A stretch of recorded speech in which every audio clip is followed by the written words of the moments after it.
This is the most accessible way to get into Charles Rennie Mackintosh in Glasgow. The perception outside is that the Willow tea rooms is quite posh until they actually start to come to it. This didn't really become a visitor attraction, I don't think, till about 1987 when we had the Garden Festival in Glasgow. And we just thought, well, yeah, Garden Festival down at the Clyde. But then we got visitors every morning, right through the whole day, and that's when we realised this was a place to come and see. It was like a living museum. She was creating a whole sort of social experience. She was wanting to get people out of the pubs and the gin houses and into a more civilised setting. People from Glasgow still think that it's the ladies with the hats and the, you know, the fur coats and stuff like that. They think that it's the posh ladies. They don't realise now how popular it is. For me, having worked at the Glasgow School of Art, I feel so fortunate to have come from one building which is considered to be his masterwork to this, which is very different but again very beautiful.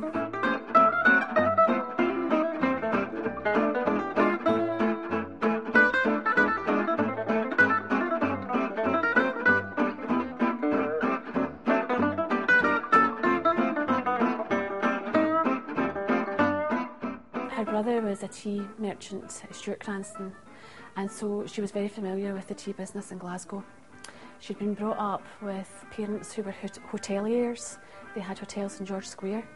So she was constantly, from a little girl, surrounded in the sort of service industry, if you like. She knew what customers wanted and she knew how to manage their expectation. And I think that she saw in Charles Rennie Mackintosh the perfect person to create the interiors that she envisioned. Miss Cranston commissioned Charles Rennie Mackintosh to remodel the exterior of this building, which was originally a Victorian terrace building, and also create the interiors. So from the street, visitors would enter through a light tea room on the ground floor, and there was a darker area at the back with a beautiful fireplace.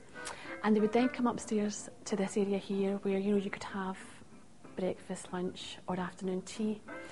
There was a very special room, or there is a very special room on the next level, and it's known as the Room Deluxe. And that was for the ladies at lunch, ladies with lovely hats and fur coats, and they had to pay an extra penny for the privilege of having their tea in that room. Not anymore, it's the same menu here as it is upstairs today. We've kind of stepped back slightly to make it from Old Scots. You know, we do the Cullen skink soup, which is a Scottish smoked haddock soup, and we do things like an Arbroath smoky. We've got a St Andrew's platter, which is smoked trout, smoked salmon and fish from Scotland. So people, when they come here, they want to have real Scottish food. They want the loose leaf tea. We have a Scottish breakfast tea. We do a Mackintosh tea. We're just going to launch a Mackintosh signature tea later on, just before the summer.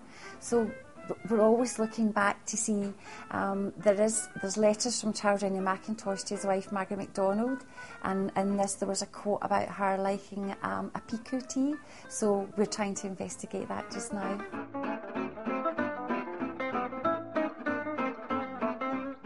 He was very, very handsome, and he loved the look of the artist, and you know, if you see the very famous photograph of him with the big sort of loose bow, he wanted to be perceived as an artist. He posed for that shot. One of the famous Glasgow photographers, Annan, who was associated with the Glasgow Boys, photographed him like that. He wanted to be like that.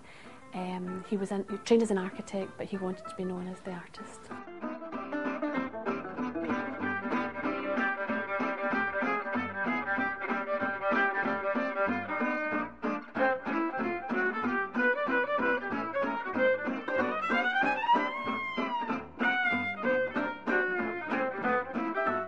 Taking care of the detail. In the Room Deluxe, everything is just perfect. The colours are serene. He uses a repeat pattern throughout, which for the visitor to that room is actually very soothing. Everything's taken care of. You just have to think about what you're going to eat and drink. So it's a lovely experience. We probably get about 75 to 80,000 visitors a year.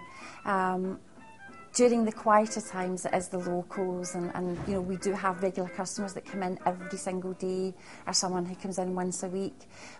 Easter changes that for us. Then we have the tourists coming from all over the world, and this one tea room during the month of August has about 10,000 people coming through the door. We get lots and lots and lots of young students coming in groups. We get universities who book whole weeks of different groups per day to bring them to the Willow tea rooms and show them that. We get Americans, we get French, we get Italian, Spanish who work in the tea room. So that's different cultures as well, and it's fabulous. And visitors do come and they go on a Macintosh trail. It's almost a pilgrimage. So if this is where they come first for a cup of tea, they can also go up to the art school, which is about a 4 or 5 minute walk.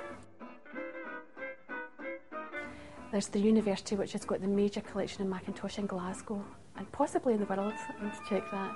But you know, there are so many fabulous places. You hop in the underground, it takes you to Scotland Street School.